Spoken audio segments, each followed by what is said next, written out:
G'day guys, Michael here from Fat to Fit and welcome back to another video.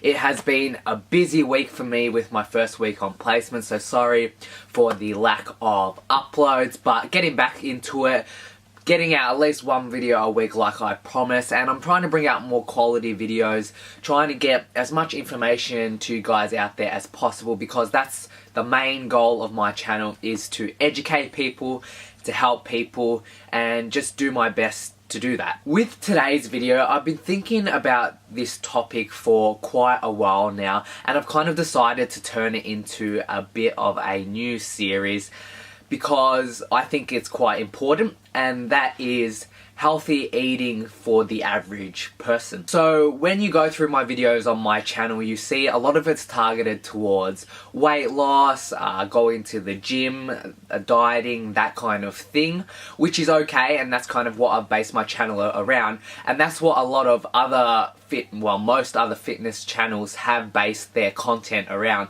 That is dieting, losing weight, gaining muscle, getting into the gym. But when you look at the average person, majority of the population don't do it for that purpose. They don't want to go to the gym to build muscle. They don't want to lose a whole bunch of weight. What they want to do is just keep healthy, just so they can go about living their lives, being as healthy as possible in terms of what they eat, exercising a bit every day, etc, etc. Not actually go into a bit of the extremes where you've got that less than 1% of the population who loves going to the gym, who loves dieting, who loves shredding down, who loves being able to put on as much muscle as they can, power lifters, bodybuilders, that kind of thing. That's actually a very small part of the population, and so these videos are going to address the other 99% of the population that are just trying to be the best version of themselves, that are just trying to be healthy. For today's video, I thought I'd talk about something very basic that everybody has a bit of an understanding about,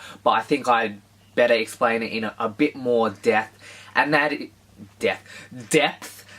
is about the 5 different food groups. So just before I get into the information, I just want to say everything I say is backed up by science, and it's stuff I've read in books, scientific journals, stuff I've learnt at school, that kind of thing. All of this has science to back it up, so I'm not just pulling it out of my butt, pretty much.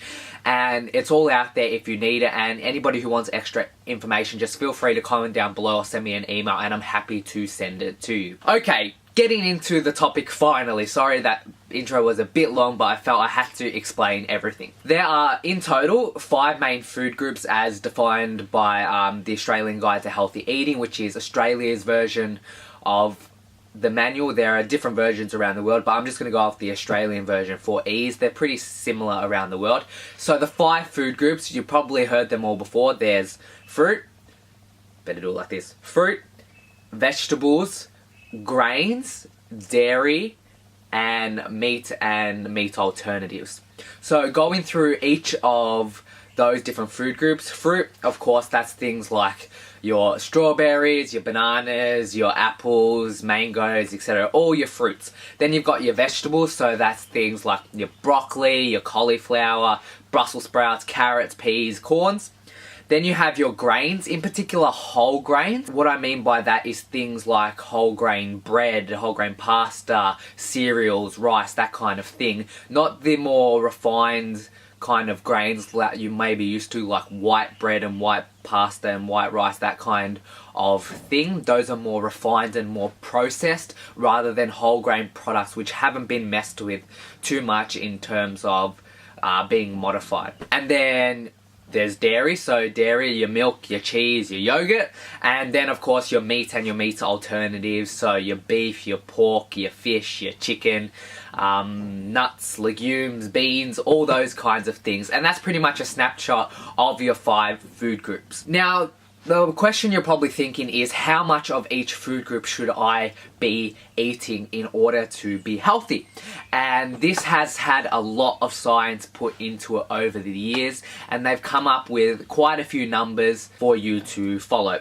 Now, I can't go over each individual one in this video because it varies depending on how old you are, and whether you're male or female. But I will pop a link in the description box that will take you to a little brochure I like using that outlines every single food group you'll see, along with how many serves of each food group you should be having if you're male or if you're female, and for what age group you are in. And it's a great little resource I love to use because it states everything out clearly, states what a serve is on the side. For example, 1 serve of the grains food group is a slice of bread, that kind of thing. It's all listed there, and I think it's a great little way for you to remember everything I'll be talking about, and it's easy to print off and stick on your fridge or wherever you want to put it. So why is it important to be meeting all your requirements for your food groups and having a wide variety of fresh food